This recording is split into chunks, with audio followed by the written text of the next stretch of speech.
All right, let's dive in. If you're getting ready for the IELTS exam, you know that the listening test can feel like one of the biggest hurdles. Well, today we're going to crack it wide open. We're going to build a solid, effective game plan to get you to success. And let's be real for a minute. That feeling of trying to catch every single word from a recording, all while you're staring at a list of questions, it can be a little nerve-wracking, right? If you're nodding right now, trust me, you are not the only one. It can feel totally overwhelming. But here's the good news. We're about to flip that feeling on its head.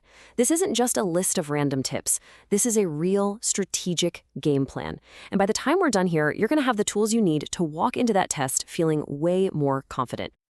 So where do we start? Well, like with any challenge, the very first step is to know exactly what you're up against. You've got to understand the rules of the game. So let's break down the structure of the IELTS listening test.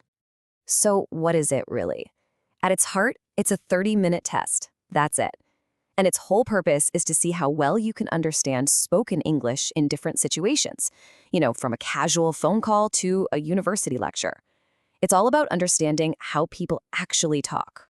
The test is split into 4 parts, and you've got to know that it's designed to get harder as you go. You'll start off with a pretty simple everyday conversation, then you'll hear a monologue, like a short speech, in a similar setting. But then part 3 ramps it up with more people talking, usually in a school setting. And it all leads up to part 4, which is a full-blown academic lecture. Knowing this progression is so important for pacing yourself. Okay, so now you know the layout of the test. Let's get into what might just be the single most powerful strategy in your entire toolkit. Prediction. This is all about the work you do before the audio even starts playing. I absolutely love this quote because it hits the nail on the head. You see, if you just sit back and wait for the answers to magically appear, you're going to have a tough time. You have to be an active listener, and that all starts with predicting what you're about to hear. So, what does that look like? You know that little bit of silence they give you before each section? That is gold. Use that time to be a detective. Read the questions, underline the important words, the nouns, the verbs, and then ask yourself the big question. What kind of information am I listening for? Is it a person's name, a phone number, a specific date? You're not trying to guess the exact word, just the type of word. This primes your brain to be ready to catch it.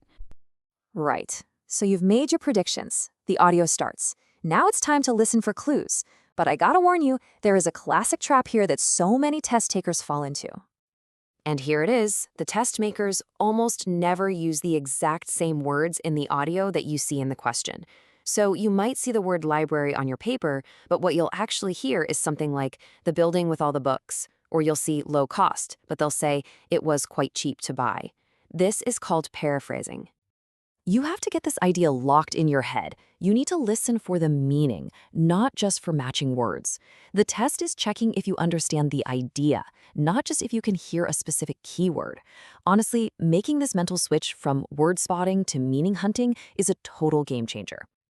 So, keeping that idea of active listening in mind, let's talk about the questions themselves. The test isn't just one big listening task, right? It's more like a series of different puzzles. Let's look at a couple of common ones and how to crack them. Okay, table completion questions. The clues are literally built right into the question. The headings on the columns are your absolute best friend. If a column says name, well, you know you're listening for a name. If it says cost, your brain should be on high alert for numbers and currency. You have to use the structure of the table to help you out. And then there are the map questions. I know these can be tricky, but they get so much easier if you have a system. First things first, find your starting point on the map they give you. Then, as the speaker gives directions, literally use your finger to trace the path. Tune your ears for words like next to, opposite, turn left, go straight ahead. Don't just listen, actually follow along. Now for multiple choice, you have to know about distractors.